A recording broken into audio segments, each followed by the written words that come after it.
meeting to discuss the housing and neighborhood strategy development plan. Myself, Councilor Allen, Councilor Green, and Councilor Schultz. And Michelle, I'll let you introduce yourself and introduce your team that you have with us today. Sure. Michelle Spansky, Deputy Commissioner of Neighborhood Development. I'm here with our consulting team from CZB. So we have Pete Lombardi right over here to my right, Eric Amy, and Charles Buki. So we wanted to just talk to you all a little bit today. Obviously, we came before the council a couple months ago to ask for authorization to enter into the second phase of the housing strategy work, which is a continuation of the study that we started last fall and wrapped up this May. And really, I think the purpose kind of this conversation is to just bring you all, do a quick recap of what some of the findings from the first part of the study were, talk a little bit about how we're looking to approach the second phase of the work, and then really, I think, kind of hear from you all around what are particular priorities and things that, as we embark on that second phase work, that are really important for us to keep in mind. So with that, I'm going to turn it over to Charles. All right. Which is the one that's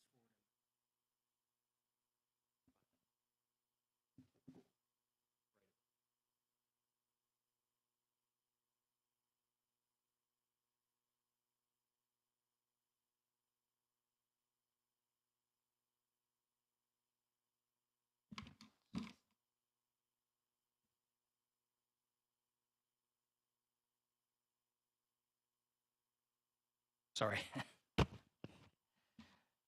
So we appreciate you having us here today. We're going to walk you through, as Michelle had said, regional context. We'll walk you through also analysis that we did in the course of the last year. So we're going to revisit that, summarize that. There's a couple of setup comments I'll make, and then close off with some of the implications. We'll work through the slides. It's not many, and then if you have any questions, that'll be lots of time for that. And then I suppose I would say at the front end, one of the things we're looking for is guidance and advice from you all. So as we get started, and as we're going through the slides, if you can be thinking about what the slides prompt for you by way of advice that you would give to us to serve you better, that would be really helpful, okay? So I'm Charles Buki. I'm joined by Eric Amy and Pete Lombardi. We're going to go back and forth on the slides a little bit. Let's first sort of, we've got about, just to summarize the project, we're going to try to put together a housing and neighborhood strategy for the city. It's going to build on the policy work we did over the course of the last year. There are some important boxes that we want to check along the way that we want to bring to your attention right now. One is we're not inclined to write you a strategy that we don't think you can implement. So we're not inclined to convey a strategy that at its most basic, we don't think you'll be able to write checks to pay for. So through the course of the next 6 to 7 months, as we go back and forth, we're going to hope to have some regular check-ins with the Common Council to have some sense of whether or not the direction we're going in is a direction that meets your budgetary priorities. Office of the Mayor needs to support it, so we want to make sure it checks that box. We also want to make sure that it is completely aligned with the comprehensive plan and your new development code. We want to make sure that it's actionable, which is to say you might have the money, it might be compliant with codes and policies, other policies, but at the end of the day, you actually also have to have the capacity to spend the money. So there's a capacity issue too that we want to double check. And then at the end of the day, we also want to be sure that the metrics, are accessible, relevant, and that Common Council has a real grasp of what the baselines are, where the strategies point you to, and what the delta would look like, okay? Like I said, it looks like we've got, 6 months to roll this, work through this. The principal mechanism we're going to be using is working through a panel steering committee of about 2.5 dozen folks from all sectors of the community. We're going to start working with them tomorrow. We think we're going to meet with them 6 times. Might be 4 or 5, might be 7. We just, the project will unfold the way it unfolds. But if I had to guess, it's going to land right at about 5 meetings. Right? And so about every 6 to 8 weeks between now and the spring. We'll meet with the steering committee. The way we're imagining working with the steering committee and the way we've designed this project is to put them in the driver's seat for what we think is some pretty difficult work, of some trade-off work, right? When you've got multiple aspirations and a limited pocketbook, what choices do you make?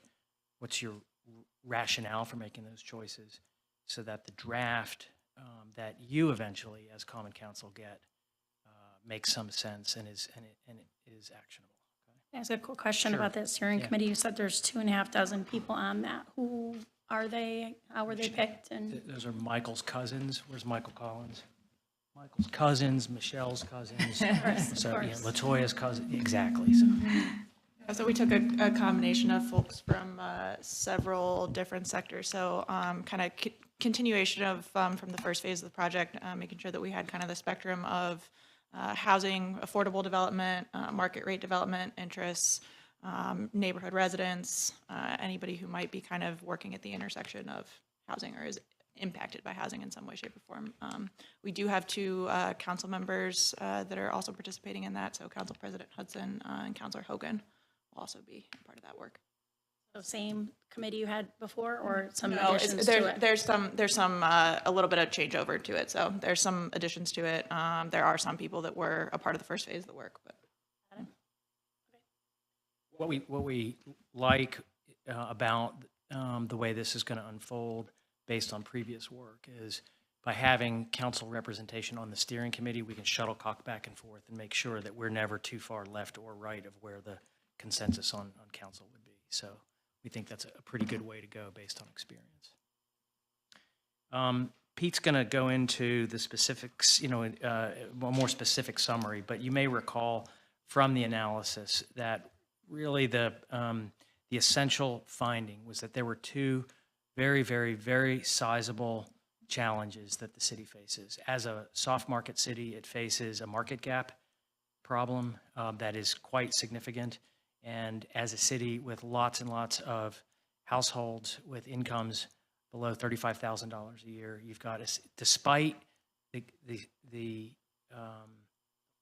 comparably low values, it still face considerable housing cost burdens. So these are interconnected yet distinct, individually sizable and together quite sizable and complicated problems to solve. So that people will go into that in a little bit more detail.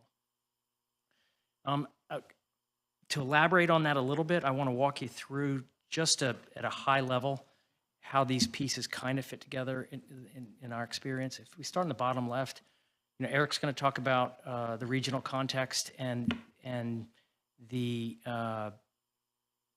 difficult position that places the city in, right, in the regional context from a competitiveness point of view when it comes to housing stocks, housing stock quality, price for quality, quality for price, and then residential and civic life. Right? And so it is a contextual starting point. The second is that, as we said, you've got sizable affordable housing work to do, sizable neighborhood revitalization work to do, but the essential nature of revitalization work is the work of inspiring demand, which is inseparable from the work of raising quality, and it cannot be separated from the subsequent rising prices. And so if you also have, on the other side of the ledger, a significant cost burden challenge, right, you now have two ambitions that are difficult to reconcile with one another. Right? So we're gonna come back to that time and again. If we move counterclockwise up to the top right, you then have, as you're all very, very, very well aware, your poverty rates are significant, but you also have concentrated poverty rates. And so that significance is going to factor into this quite substantially. We'll have to think about that in the course of this project. And it's relevant because as you begin to upgrade neighborhoods and pricing, becomes a consequence.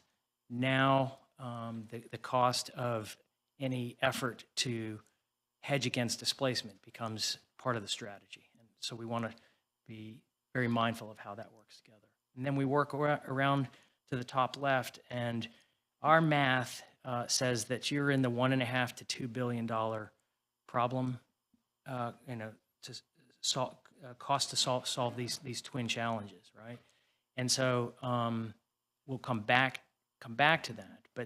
But if you have $100 million to spend, right, against $1.5 to $2 billion of problem, then you've got to make some hard choices. If you have $50 million to spend, you have an even more difficult set of choices in 25 and so forth and so on. Now this gets back to an additional point, which is here, which is you would typically hope to be able to look to the state and federal government as good partners to solve either of these two problems. But there's a problem, and that is that almost 100% of federal resources and almost 100% of Albany resources conflate these two problems and think that solving one solves the other, right? And so anytime you enter into an agreement with Albany or Washington to solve the problem on the left, you are handcuffed in your capacity to creatively cope with the problem on the right and vice versa, right?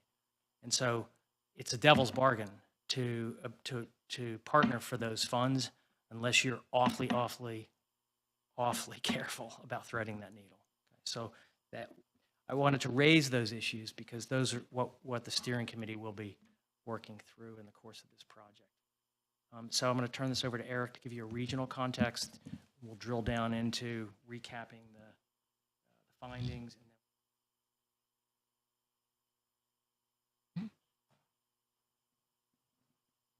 Page up. So that works. That'd be great. Yeah, thanks. Okay, if Pete's going to talk a bit about the findings from the study, so he'll go through more data. But what we wanted to do first was set the stage about the regional context here. And that's important because the city of Syracuse is sort of not alone in the situation in facing the conditions that come from a soft real estate market. Certainly there's a variation in the nature of the conditions, and it will be worse in some places and not as bad in other places. It'll be on a spectrum. But the reality is that the entirety of this region, and I think this is probably not a surprise to anybody here, it's not particularly economically dynamic. It hasn't been in our modern era. And so this is something that is facing everybody in some way, shape, or form. And the reason it's important to understand that is for two reasons, I guess. One, because understand that it is shared. It's a shared set of conditions facing everyone, again, in different ways. And the other reason it's important to understand that is because unlike, let's say, a soft marketplace that's sitting next to a New York City or Boston or another market that has been more expensive recently, there isn't sort of that source of energy to draw on. So you've got that particular challenge as well, that there's not sort of just a valve that we can open and it kind of flows into the city of Syracuse, if that makes sense. Next. Okay, for the purposes of simplicity, we have taken the county's market. Counties, by market in this case, we mean the set of households across the county. And basically, for the purposes of simplicity, have broken them into three chunks: top, middle, and bottom. Fairly easy to understand. But in reality, it's a bit more nuanced than that. There's some variety within the top, in the middle, and the bottom. And this is just the distribution of the number of households in the county and helping us understand which ones are in the city and which ones are in the suburbs, so we can get a sense of the proportion and how much of the top is in the city, how much of the middle is in the city, how much of the bottom is in the city. And if we look at those white bars, we can see that the distribution is skewed to the right. The numbers toward the right are higher. There are a disproportionately large number of lower income households in the city at the bottom. And of course, it works the other direction when you're talking about the suburbs. Disproportionately large number of especially the upper middle and the very top are suburban households at this point. Again, probably not a surprise, but we just want to reinforce this point when it comes to what's going on in the region and the city's competitive position. Next slide. Actually, can you hold on that slide too? I think what's so critical about this slide that project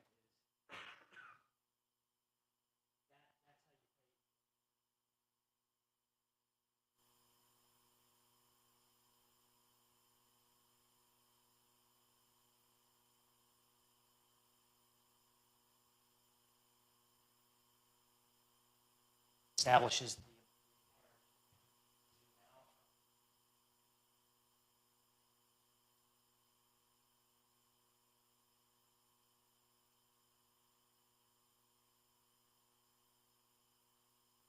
Next one. A few key points as takeaways here. The city is not competitive for top of market households, as we just saw in the numbers. That is, and we can look at the types of households that those are and which ones are in which income categories. And we know from looking at that data that it's especially true of married couples with kids. That's more to say on that, but that's one thing to take away. Second is the city is not competitive for the upper part of the middle market, as Charles just pointed out. And that's important for solidifying the city's fiscal position.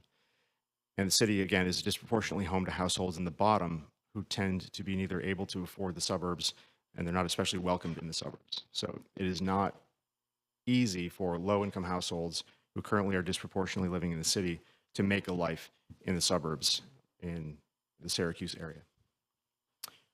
Next slide, please. Charles. Thanks.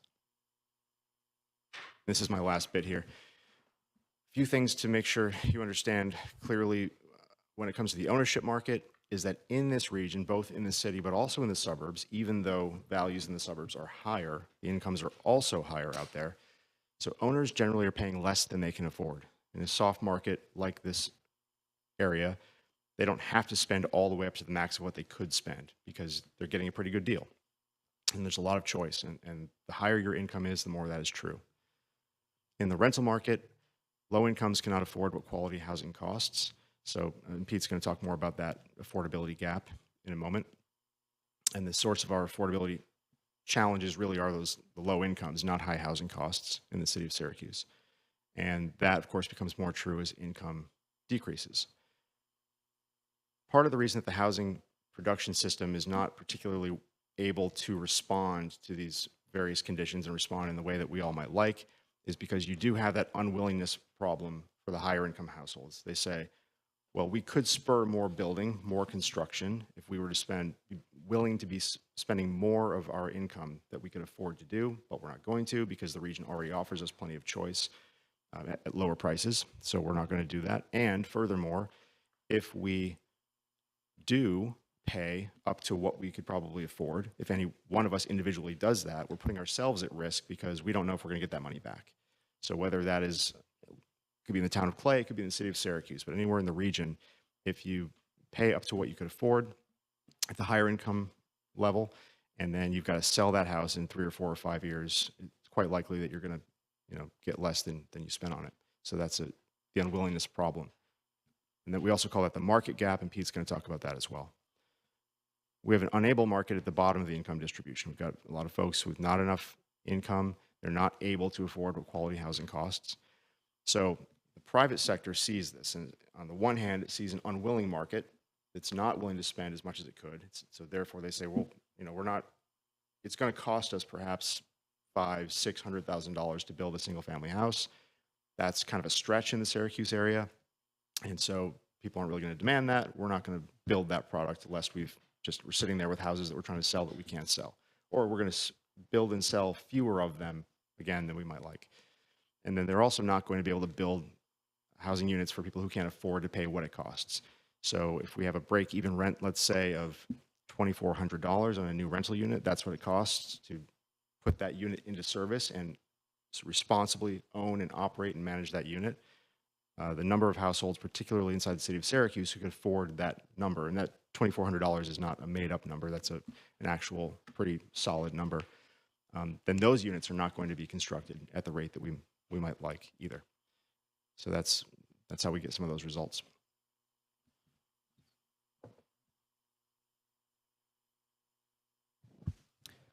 Okay, and so we'll go into now just a recap of a housing study analysis, and pretty much all of this was contained in some way in the presentation that we gave you back in May, and this will be part of the work that we begin tomorrow with the steering committee, going through the nuts and bolts of the housing study.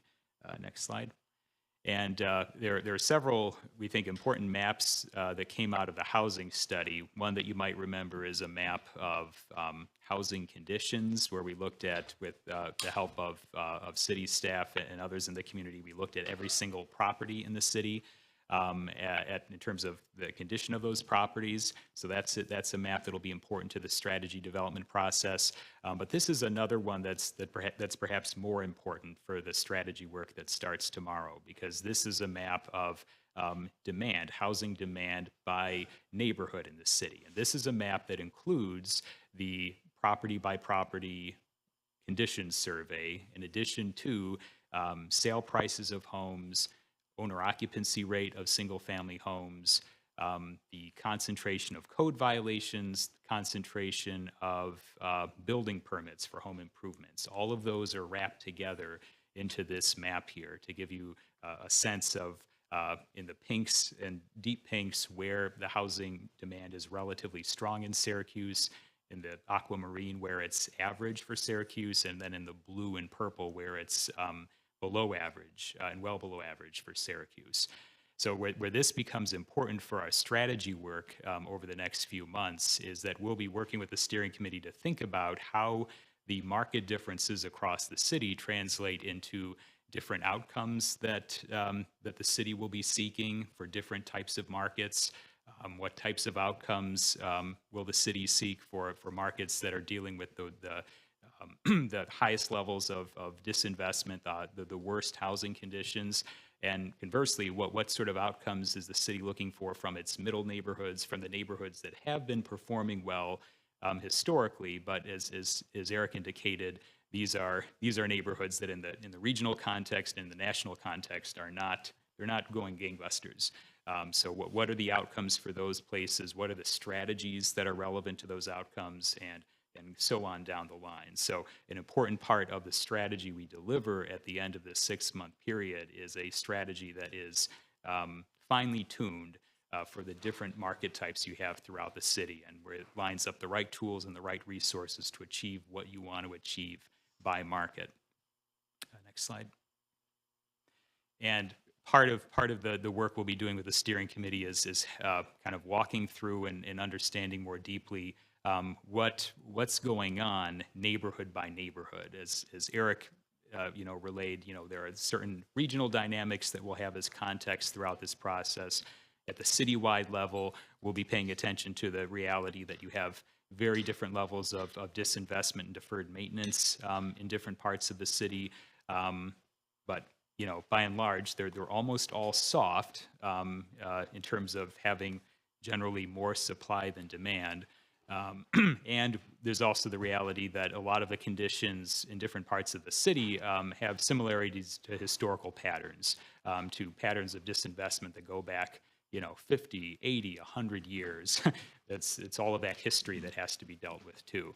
And so one of the market gap challenges when it comes to thinking about the different submarkets in the city is recognizing that the steepest market gaps to overcome are in the places that are in the most need of investment. So where the private sector is least likely to have the confidence to operate, those are the places that need the most help when it comes to overcoming that market gap. So that plays into the $1.5 to $2 billion figure that Charles was just referencing. Next slide. And this relates to, this is a graphic straight from the housing study that Eric was referring to, where on the left, that 2,400 number is what we calculated earlier this year, what it truly costs, or what it would cost to create a new rental unit with no subsidy and then put it out there and have a developer break even. You would have to charge $2,400 Obviously, that's well more than many households in the city can afford to pay, and it's more than what many households in the region would be willing to pay for an apartment in the city of Syracuse, especially in many neighborhoods in Syracuse where conditions are relatively poor. And then the cousin to that 2,400 number is that 1,800 number on the right, which refers to the break-even rent for fixing up an existing unit. If you overcome decades of deferred maintenance and have an ownership that is committed to keeping that unit to par going forward, in 2023 you'd have to charge $1,800 for that unit. And again, that's more than a lot of households can afford, and it's still more than some households might be willing to pay in many neighborhoods in Syracuse.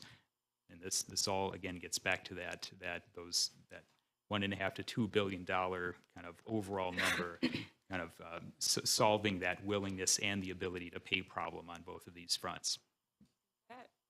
Is the 18%, it says share of households in Syracuse that can afford around 2,400, is that based off of only renters or That is everybody? based on all households.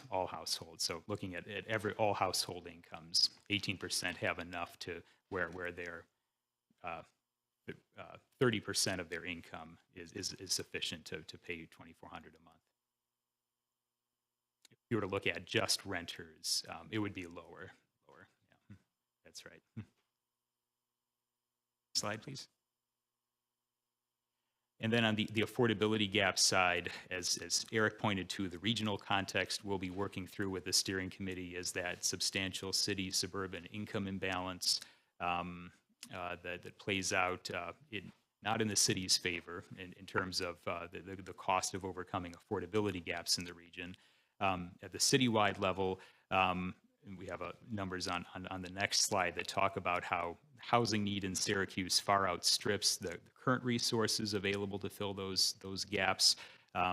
There's information in the housing study that pinpoints how Black and Hispanic households especially are at far higher risk of being cost burdened in all parts of the city. That's an important subject to have on the table during the strategy development process. And also affordability gaps tend to be higher where housing costs are actually lower in Syracuse because lower income households over time have been funneled into neighborhoods where where conditions are poorer and costs are lower, but because their incomes are so low, the affordability gaps are actually larger on paper in your neighborhoods where costs are lower. So that's part of a paradox in terms of where low-income households live and the type of housing that currently is in those neighborhoods. Next slide. And these are the numbers taken straight from the study that sort of pinpoint the distance between the number of households that are challenged and how much help currently exists. So on the left, 25,000 households that currently have incomes below $35,000. 18% of those households are cost burdened. So it's a fairly large share of those 25,000 households that are cost burdened, and most of those are renters. And then if you skip over to the far right, 7,600 is the number of households in Syracuse that received some form of assistance as of 2021 to alleviate cost burden. So you have 18,000 households that are currently cost burdened, 7,600 low-income households that are receiving some form of assistance and are not cost burdened because of that assistance. So that's a pretty big gap there between need and actual resources, and providing higher levels of resources and more total help to a larger total number of households is part of that $1.5 to $2 billion overall figure that Charles was talking about. In the middle of this slide are numbers that we got into the report just before we finished based on the January 2023 homelessness survey in Onondaga County, looking at the total number of individuals that are currently unsheltered or that have children, don't have children. So we have some data in this study about the current state of homelessness from earlier this year. Next slide. And